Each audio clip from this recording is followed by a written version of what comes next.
Hello students, welcome back again to my YouTube channel Physics Club by Shakti sir. So angular momentum की problems को चलो हम आगे बढ़ाते हैं। कहता है फर्स्ट प्रॉब्लम है हमारे पास। कहता है कि टू आइडेंटिकल मासेस हैं हमारे पास। Each of mass m are attached to a light rod of length l as shown in the diagram. ठीक है, ये हमारे पास लाइट रॉड है और उसके साथ दो मासेस भी अटैच्ड हैं। An impulse J is equal to mv is imparted to the body at one of its ends। यहाँ पर देखो, आप देख सकते हो कि इम्पल्स अप्लाई हुआ है, तो ये लीनियर वैल्यू होगी, इम्पल्स की लीनियर इम्पल्स होगा। Right. Find the angular velocities of the masses about their centre of mass point. तो इन दोनों बॉडीज का जो सेंटर ऑफ मास यहाँ कहीं होगा, बिकॉज ये सिमेट्रिकल बॉडीज है, तो इनका centre of mass exactly centre पे होगा। तो हम उसको मार्क कर लेते हैं। तो ये हो गया centre of mass. So the distance is equal to, ये भी L/2 हो जाएगा और ये भी L/2 हो जाएगा। करेक्ट। अब देखो, इस क्वेश्चन को हमने बढ़ना कैसे है, इस क्वेश्चन को सॉल्व कैसे करना है। हमने सबसे पहले तो इम्पल्स की बात की गई है और एंगुलर मोमेंटम को हमने अपने जहन तक पहुंचाना है। तो एंगुलर मोमेंटम क्या हो जाएगा बेटा? एंगुलर मोमेंटम को लिखा जाता है डेल्टा एल, और आप सबको पता है delta L upon delta T को क्या लिखा जाता है? टॉर्क लिखा जाता है। यहां से हम लिख सकते हैं डेल्टा एल क्या हो गया? डेल्टा एल हो गया टॉर्क डेल्टा टी। ऐसा हो गया। तो बड़े प्यार से ये जो चीज बनती है ना, इसको बोला गया एंगुलर इम्पल्स। क्या बोला गया? Angular impulse. क्यों? क्योंकि जो लीनियर इम्पल्स होता था वो क्या होता था? फोर्स मल्टीप्लाई बाय टाइम, तो वो होता था इम्पल्स। वो इम्पल्स हो गया। फोर्स की जगह टॉर्क लिख दिया तो एंगुलर इम्पल्स हो गया। तो ये क्या हो गया बेटा? Angular impulse. करेक्ट होगी बात। अच्छा, ये एंगुलर इम्पल्स आ गया। यहाँ पर डेल्टा एल भी है, तो हमें डेल्टा एल को अब ऐसा लिख सकते हैं, delta L is nothing but angular impulse. अब एंगुलर इम्पल्स क्या होगा? Movement of linear impulse. Angular impulse किसके बराबर हो जाएगा? Movement of linear impulse. Linear impulse. अब मोमेंट ऑफ लीनियर इम्पल्स का मतलब क्या हो गया? यहाँ पर delta L is equal to moment of linear impulse, मतलब कि perpendicular distance. So this is the perpendicular distance from the centre of mass, क्योंकि सेंटर ऑफ मास के अबाउट ही तो ये अब रोटेट करना शुरू हो जाएंगे, है ना। जब इस तरह से इम्पल्स लगेगा तो ये इस तरह से घूमेंगे। इसका मतलब ये ऐसे जाएगा, वो ऐसे जाएगा, तो ओमेगा इस तरह से बिहेव करेगा। करेक्ट हो गया। तो हम लिख सकते हैं L/2 और multiply by linear impulse. Linear impulse का क्या वैल्यू दिया है उन्होंने? mv दिया है, तो mv ऐसे लीनियर इम्पल्स का वैल्यू हो गया यहाँ पर। तो इसको अब हमें आगे बढ़ाना है। इस क्वेश्चन को अब हम सॉल्व करना चाहते हैं। तो देखो बेटा, जो डेल्टा एल है वो लिखा जाएगा L final minus L initial is equal to L/2 mv। ऐसा लिखा गया। अब एल इनिशियल क्या था यहाँ पर? एल इनिशियल तो जीरो होगा, क्योंकि इनिशियली जब इम्पल्स नहीं था तो दोनों बॉडीज रेस्ट पर थी, तो एल इनिशियल जीरो होगा। इसका मतलब यहाँ से हम एल फाइनल को लिख सकते हैं, L final is equal to L/2 M V. ऐसा लिखा जा सकता है। अब एल होगा क्या? एल फाइनल क्या होगा? जब रोटेशन होना शुरू हो जाएगी तो ओमेगा वहां पर आ जाएगा ना, आई ओमेगा। तो इन दो पार्टिकल्स का सेंटर ऑफ मास के अबाउट मोमेंट ऑफ इनर्शिया, वो कैसा लिखा जाएगा? वो ऐसे लिखा जाएगा, M L/2 square plus M L/2 square. ये हो जाएगा ना उनका मोमेंट ऑफ इनर्शिया। राइट। तो मैं यहाँ पर मोमेंट ऑफ इनर्शिया लिख देता हूँ कि moment of inertia about the centre of मास, दोनों पार्टिकल्स का एम आर स्क्वायर इस तरह से जब आप इनको सॉल्व करोगे, ये हो जाएगा two times of ml² by 4। Further we can solve this ml²/2। ये मोमेंट ऑफ इनर्शिया हो जाएगा उन दोनों पार्टिकल्स का, ml²/2। अब यहाँ पर हम लिख सकते हैं बड़े आसानी से, यहाँ पर I omega is equal to L/2 mv। अब आई की वैल्यू पुट कर सकते हैं, that is ml²/2 omega is equal to L/2 mv। अब देखो, कुछ टर्म्स यहाँ कैंसिल हो रही हैं, m से m कैंसिल हो रहा है, एक लेंथ वाली टर्म कैंसिल हो रही है, इस तरह से टर्म्स कैंसिल हो रही हैं, तो हमारे पास क्या आया, हमारे पास ओमेगा क्या आ गया, omega is equal to V upon L. So omega is equal to V divide L, ये हमारे पास एक्सप्रेशन बचता है। This is the angular velocity, this is the answer of this question. Problem number second जो है वो देखो क्या कहती है, इसको लाइन बाय लाइन सबसे पहले तो रीड करते हैं क्वेश्चन को। कहता है in the diagram given a disc rolling with angular speed omega. तो एंगुलर स्पीड ओमेगा से एक डिस्क है, रोल कर रही है। Find the magnitude of the angular momentum of the disc about the origin O. इस पॉइंट के origin के अबाउट हमने एंगुलर मोमेंटम इस डिस्क का कैलकुलेट करना है। देखो बेटा यहाँ पर दो बातें हो रही हैं। पहली बात तो इसके पास एक लीनियर वेलोसिटी है, इसका मतलब इसके पास ट्रांसलेशनल एंगुलर मोमेंटम है, और उसके पास एक रोटेशनल वेलोसिटी भी है, रोटेशनल जिसको आप एंगुलर स्पीड बोल रहे हो, रोटेशनल मोशन की वेलोसिटी भी है। तो इसके कारण इसके पास रोटेशनल एंगुलर मोमेंटम है। इसका मतलब इस डिस्क के पास दो तरह का एंगुलर मोमेंटम है, one is translational and one is rotational. So the angular momentum of this disk, or we can say that the total angular momentum, L total, तो वो क्या हो जाएगा, रोटेशनल प्लस L ट्रांसलेशनल। ठीक है, दो तरह का इसका एंगुलर मोमेंटम होगा। इस सिचुएशन में अगर आप इनको वेक्टर साइन से भी देखोगे, तो अगर मैं रोटेशन की बात करता हूं, तो आप अपने राइट हैंड की फिंगर्स को इस तरह से कर्ल करो, तो आपको दिखाई पड़ेगा कि जो थंब है वो इनटू द प्लेन जा रहा है। इनटू द प्लेन जाने का मतलब है कि z एक्सिस, z एक्सिस के लॉन्ग, नेगेटिव z एक्सिस के लॉन्ग, जो ये इसकी डायरेक्शन नेगेटिव z एक्सिस की तरफ होगी रोटेशन के कारण। अगेन अगर आप ट्रांसलेशनल की भी बात करते हैं, तो ये आपके पास इसका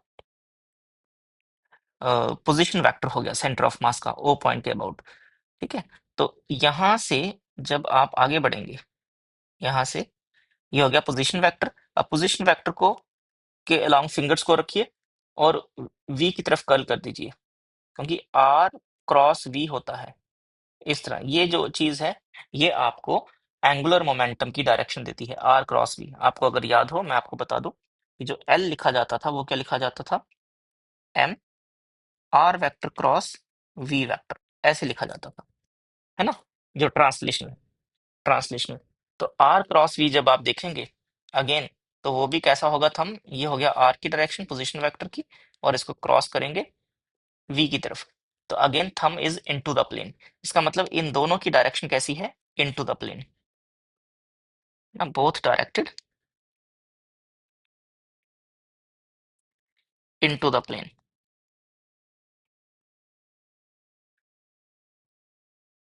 both directed into the plane, इसलिए हम वेक्टर्स को अब हटा सकते हैं। सो एल टोटल हम लिख सकते हैं यहाँ पर रोटेशन। अब रोटेशन के लिए तो आई ओमेगा लिखा जाएगा।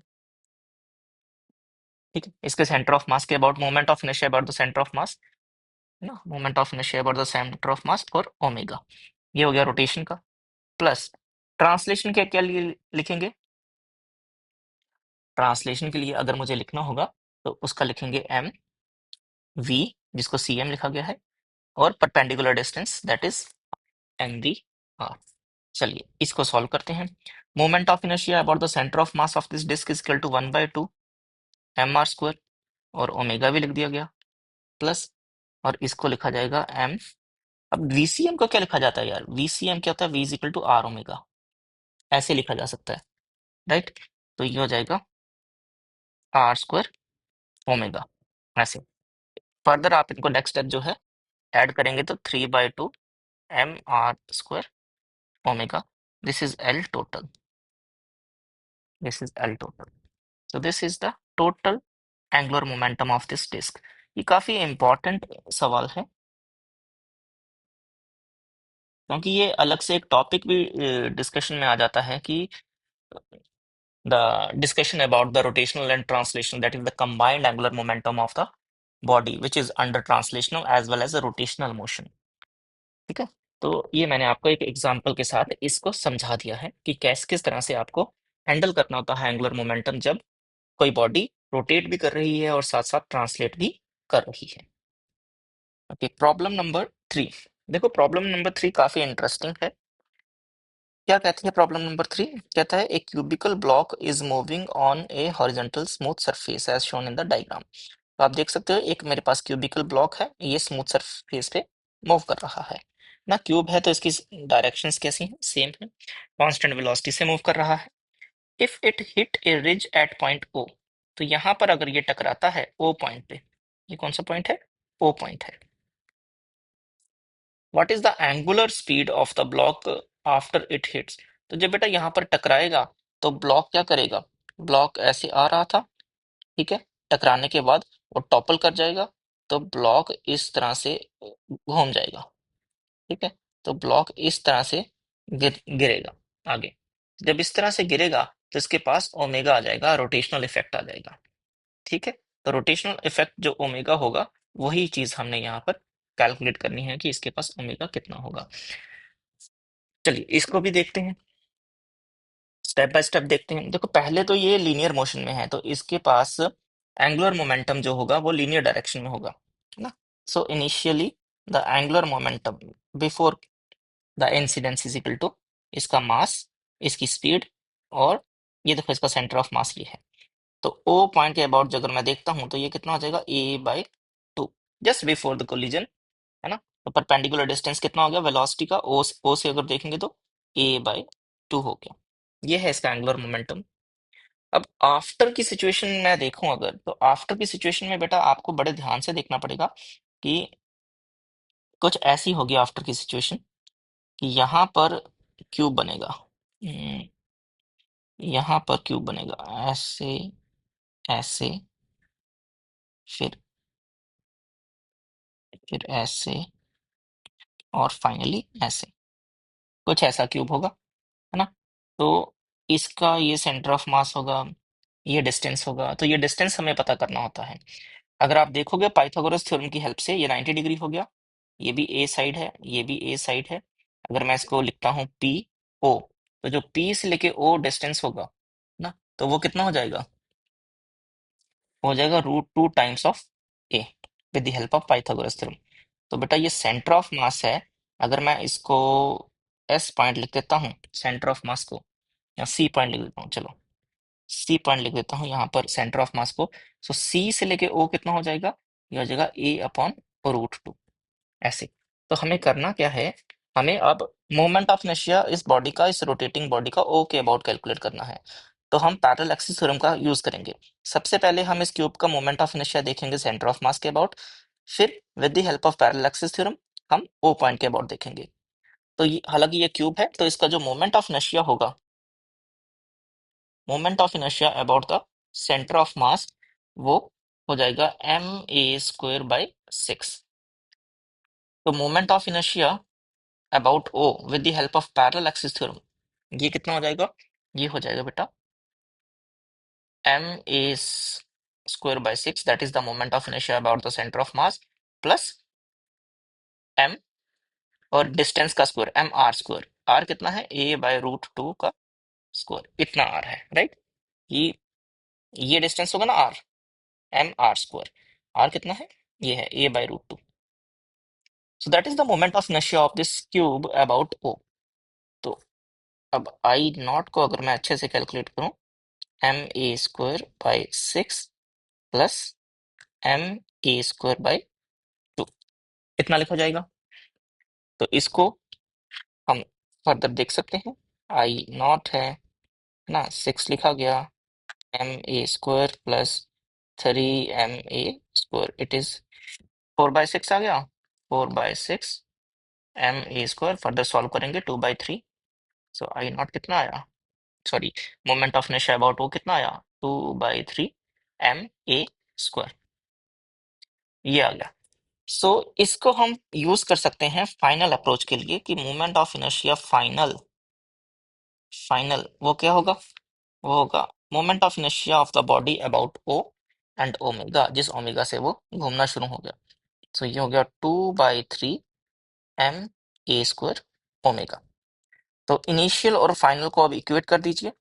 सो L initial is equal to L final. तो आपके पास आएगा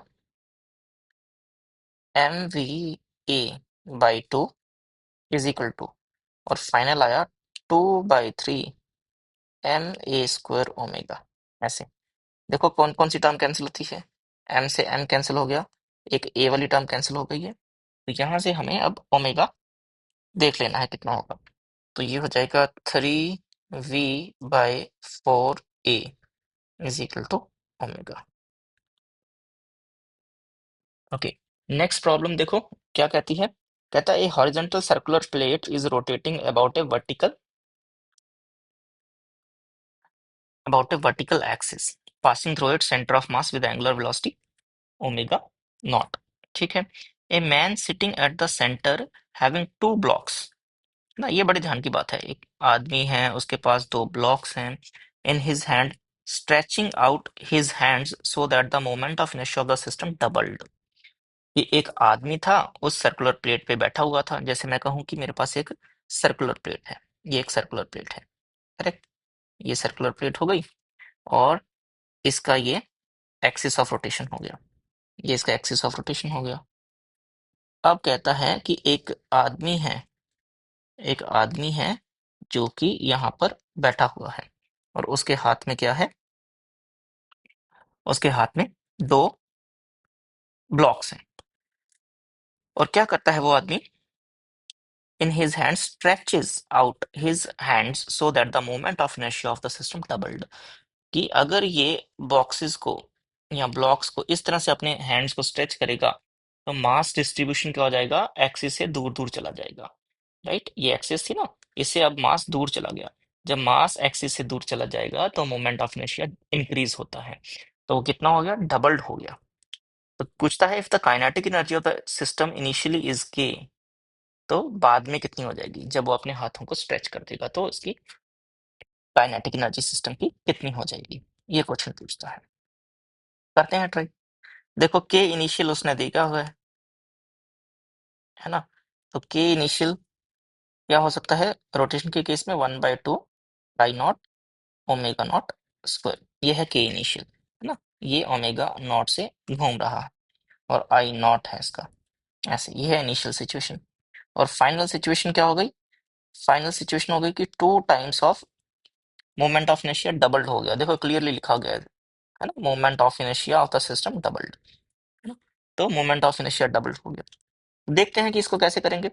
एंगुलर मोमेंटम इस सिचुएशन में जब आदमी ने अपने हाथों को अपनी बॉडी से दूर स्ट्रेच कर दिया था, तो इस दौरान एंगुलर मोमेंटम होगा जो सिस्टम का, वो कंजर्व ही रहेगा।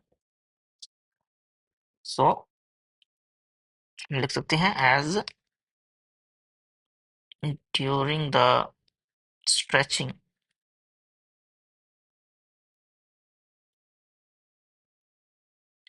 Stretching of his hands the angular momentum angular momentum does not change,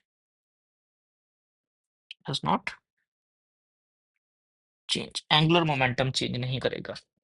क्यों नहीं करेगा, इसकी एक्सप्लेनेशन बहुत सारे बच्चों को पता होती है, मैंने भी आपको एक क्वेश्चन में बताई थी। ये सेंट्रल फोर्सेस के अंडर काम करता है बेटा, ध्यान से सुनिएगा। कि जब ब्लॉक यहाँ पर होगा और घूम भी रहा होगा, और जब भी कोई चीज सर्कुलर मोशन में घूमती है, जब भी कोई चीज सर्कुलर मोशन में क्या करती है, जब भी कोई चीज सर्कुलर मोशन में घूमती है, तो क्या होता है, उस पे एक सेंट्रीपिटल फोर्स लगती है इस तरफ, है ना।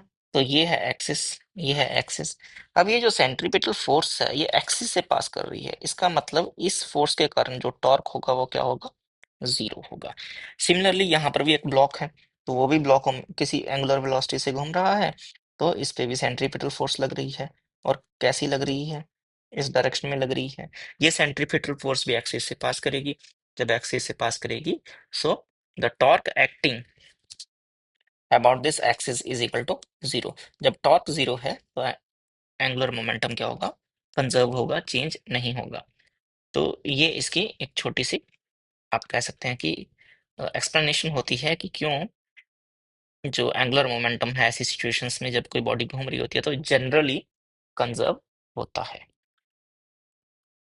अब देखिए हमें काइनेटिक एनर्जी तो दी गई थी, हमने लिख ली। अब moment of, oh sorry, angular momentum को देख लेते हैं कि एंगुलर मोमेंटम पहले क्या था, आई नॉट ओमेगा नॉट, ठीक है। और बाद में क्या रहा, बाद में ये हो गया 1/2, वेट, बाद में मोमेंट ऑफ इनर्शिया हो गया इसका डबल, ऐसे हो गया। और ये हमें पता नहीं ओमेगा कितना था, तो ये हम कैलकुलेट कर लेंगे। तो आई नॉट से आई नॉट कैंसिल हो गया, इसका मतलब omega naught by two is equal to omega dash. So moment of inertia जब डबल हुआ तो बॉडी का जो एंगुलर स्पीड थी वो हाफ हो गई, इसका मतलब डिक्रीज हो गई, है ना। अब इसकी काइनेटिक एनर्जी देख लेते हैं। So the kinetic energy after, kinetic energy क्या लिखते हैं, 1/2 मोमेंट ऑफ इनर्शिया, इसका कितना हो गया, ट्वाइस है, ठीक है। और omega dash square, omega dash मतलब ओमेगा नॉट बाई टू का स्क्वायर। इसको इसको अब सॉल्व करते हैं, टू से टू कैंसिल हो जाएगा, राइट, टू से टू कैंसिल हो गया। तो मेरे पास क्या बचा, I not omega not square by 4, ये इसकी काइनेटिक एनर्जी बची, है ना। तो इसको अगर मैं और अच्छे से लिखूं, इसको ऐसे लिख सकता हूँ, 1/2 multiply 1/2 I not omega not square, ऐसे लिखा जा सकता है। तो आपने क्या देखा, ये जो चीज है that is the initial kinetic energy, है ना।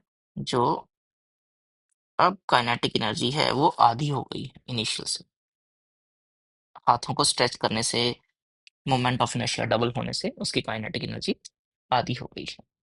सो आज के लेक्चर में इतना ही हम डिस्कस कर पाएंगे, कि मैंने चार प्रॉब्लम्स आपके सामने रखी हैं, अच्छी प्रॉब्लम्स हैं, आप इनको अच्छे से समझिएगा।